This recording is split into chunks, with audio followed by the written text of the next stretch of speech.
kurwana, ababyeyi bari kurwana, biriya bintu byica mu mutwe h'abana ku rwego utabyiyumvira. Buri gihe uhora ubwira umwana ntabwo umeze nka bariya, ntabwo umeze nka mukuru wawe, ntabwo umeze nka murumuna wawe, abandi bana bo kwa runaka ngo bakora ibi bintu gutya, bikarangira umwana we yumva ko nta kintu ashoboye, nta kintu ashobora kugeraho nyine. Icyo umwana akoze cyose ugahita ugihindura ikosa, ugasanga umubyeyi ntajya ashiba umwana kandi ako kantu karafasha. Hari n'akantu wari uvuze rero ngo ko kubaha inzoga, ugasanga hari n'ukuntu kera bajya basoma ngo utazaba imbwa. Hari abantu rero bazi ngo inzoga ngo zituma ngo umwana ngo abe umugabo.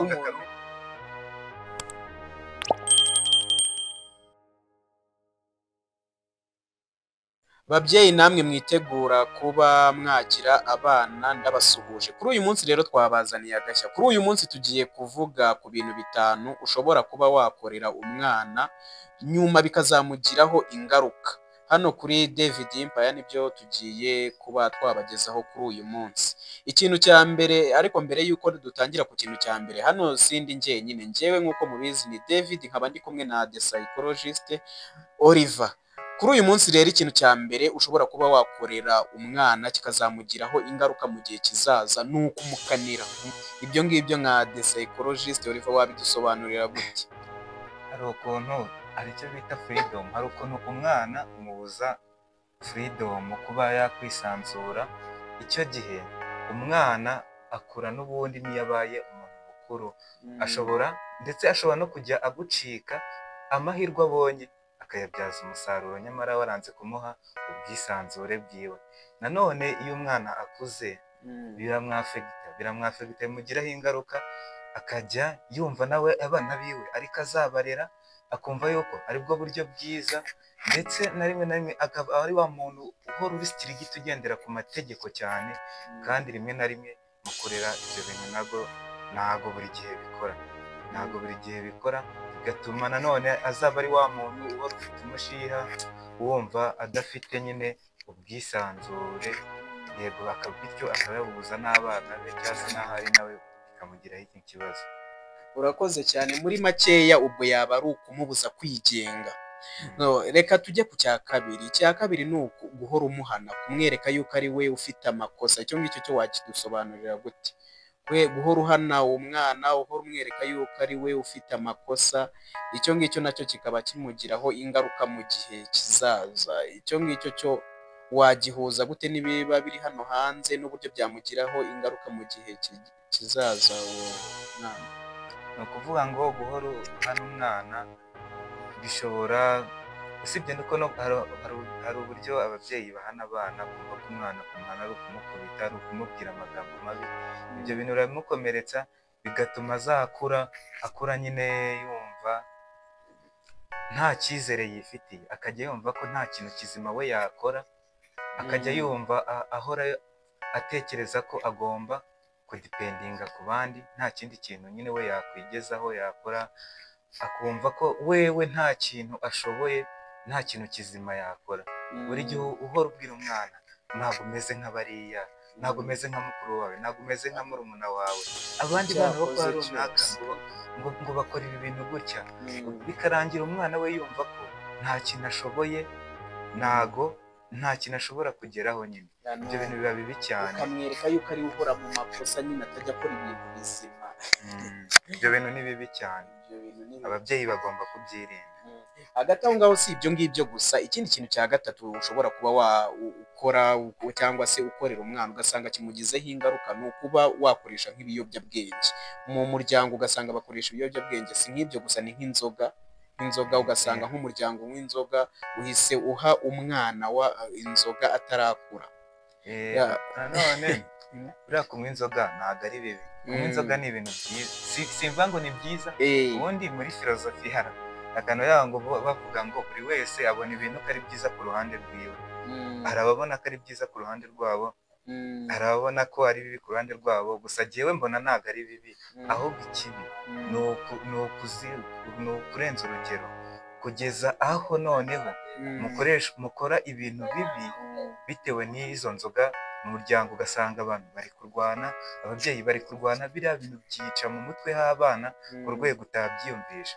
Hari n'akantu wari uvuze rero ngo ko kubaha ngo inzoga, ugasanga hari n'ukuntu kera bajya baha umwana gakira soma bashanga utazaba imbwa. Umwana ugasanga bahise bamuhereza inzoga akiri mutoya. Ngo somaho ngo utazaba imbwa. Hari abantu rero bazi ngo ngo inzoga ngo zituma ngo umwana ngo abe umugabo akamenya ubwenge. Oya, ibyo bintu ntabwo ari byo.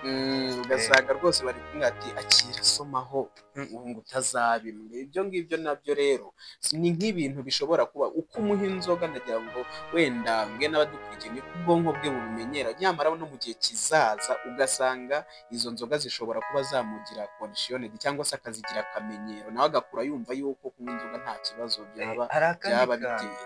Hari akandi kantu muri iyi inzoga ni depressant. Ni ukuvuga ngo uzarebe iyo wanyweye inzoga uba ugenda gake motion. Ni ukuvuga ngo inzoga ziri mu bwoko bw'ibintu bishobora gutuma neuron urazizi, nervous system igenda gake ikaba weak. Ibaze umwana w'imyaka 2, imyaka 5, 7 utangiye umuha inzoga, ibaze ni ibiyobyabwenge, bazibara nk'ikiyobyabwenge, sibyo? Ariko ntabwo ndi gusebya inzoga wapi, ariko nyine nawe ibaze umwana baranayivanga inzoga siza abantu. Ibaze gutangira kuri iyo myaka umwana umutangira kumumenyereza inzoga, ibyo ngibyo ni bibiri. Icyo ngicyo yari ikintu cya gatatu ushobora kuba wakorera umwana, nyamara kikamugiraho ingaruka mu gihe kizaza, yaba mu mitekerereze cyangwa se mu mikurire ye. Ikintu cya kane rero, umwana buriya kumwereka urugomo, kwereka urugomo umwana cyangwa se amakimbirane yo mu muryango, ibyo bintu nabyo ni bibi cyane. Icyo ngicyo cyo wakidusobanura gute, kuba wakwereka umwana urugomo cyangwa se ayandi makimbirane yabo umugabo n'umugore bagirana? Icyo ngicyo nacyo kiri mu bintu bishobora kuba byakwafekta, byagira uruhare rubi yaba mu mitekerereze ndetse no mu mikurire y'umwana. Ukuvuga ngo buriya bavuga muri psychologically bavuga ko, ariko buriya n'abanyarwanda bari banazi psychology, bavanga igiti kigororwa kikiri gito. Ni ukuvuga ngo buriya ibintu twiga tukiri abana nibyo bitugira abo turi bo dukuze. Umaze gukura ibyo wahura nabyo byose ushobora kubihanduringa bigakunda, ariko ukiri umwana buriya ibintu waciyemo ukiri umwana kenshi nibyo bishepinga personality yawe.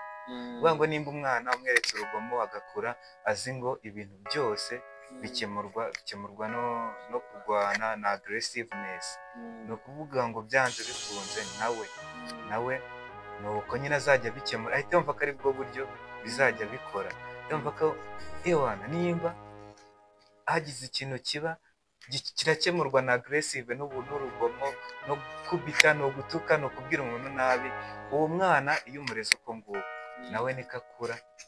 Iyo mukuze, ibyo twari twanabivuze nyuma, uburyo umwana iyo akuze abona mu Rwanda biriya bintu biramwangiza cyane, akurana agahinda gakabije, akiheba nawe ndetse akumva ko, ariko nyine ibintu niyo akoze agiye gushaka nawe yumva ko urugo rwubakwa nyine n'ibyo ngibyo. Icyo ngicyo yari ikintu cya kane gishobora kuba cyakwangiza umwana cyangwa se kikagira uruhare mu mitekerereze cyangwa se mu mikurire ye mu gihe kigiye kuza, bikaba byamugiraho ingaruka nziza cyangwa se mbi.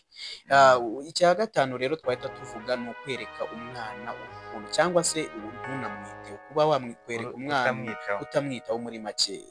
Ugasanga umwana nyine arimenya, ntumwereke urukundo nyine, ugasanga waramutereranye, ni nka ko nabyita.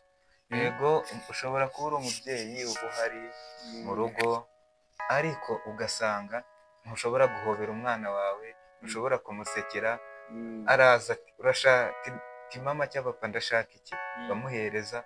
Nuko bimeze na affection cyangwa se urukundo nyine umwereka, ukaba uri aho pe uhari umuha ibyo akeneye, ariko ntumwereke urukundo, nabyo bigiraho ingaruka. Hari n'akandi kantu utavuze, akandi kantu ari ukuntu ababyeyi baba bashaka ko abana buri gihe umubyeyi akabaze ngo gutuma umwana akora ibintu nabivuga ngute mu kinyarwanda, ibintu byiza, gutuma umwana agahora akora ibintu byiza, ugahora umuhatira gukora ibintu byiza gusa.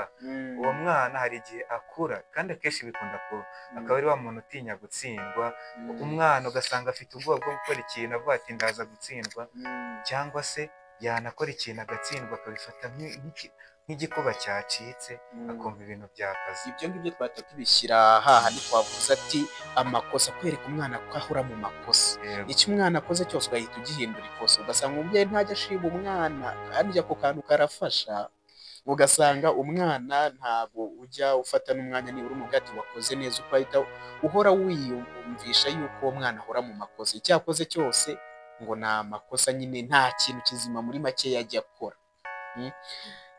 Ibyo ngibyo rero yari ibintu bitanu bishobora kuba ababyeyi cyangwa se abarezi bashobora kuba bakorera abana, nyamara bikabagiraho ingaruka yaba nziza cyangwa se ingaruka mbi mu gihe kizaza. Turabashimiye rero mwebwe mwari murimo murakurikira iki kiganiro kiri kunyura kuri David Empire, ndabashimiye, mukomeze kugubwa neza. Yego, tubararikira n'ikindi kiganiro ese mwibaza ni gute umuntu akora ari muzima bikazarangira ahindutse, ugasanga umuntu yavuyemo igisambo, ugasanga umuntu yari afite imico myiza, ugasanga imico yaraje guhinduka, ese biterwa n'iki? Ntimuzacikwe n'ikiganiro gikurikira, nibyo tuzababwira. kandi koko nyamara bora Ese ni izihe mpamvu psychological tunabateye amatsiko koko, umuntu ujya gukora ibintu bibi buriya ntabivukana. Ese biba byaragenze bite kugira ngo twisange umwe tujye kumva ngo umwe ni umwarimu, uwundi ni umujura, uwundi ni ugasanga abantu bagiye bafite ingeri nyinshi zigiye zitandukanye. Ibyo ngibyo twahita tubyita ngo ukemura urundi rurimi rw'amahanga. Ubwo oya, tuzabibabwira. Murakoze cyane rero, mukomeze kugubwa neza. Ibyo ni ibiganiro mujye mukomeza gukurikira kuri David Empire, turabashimiye.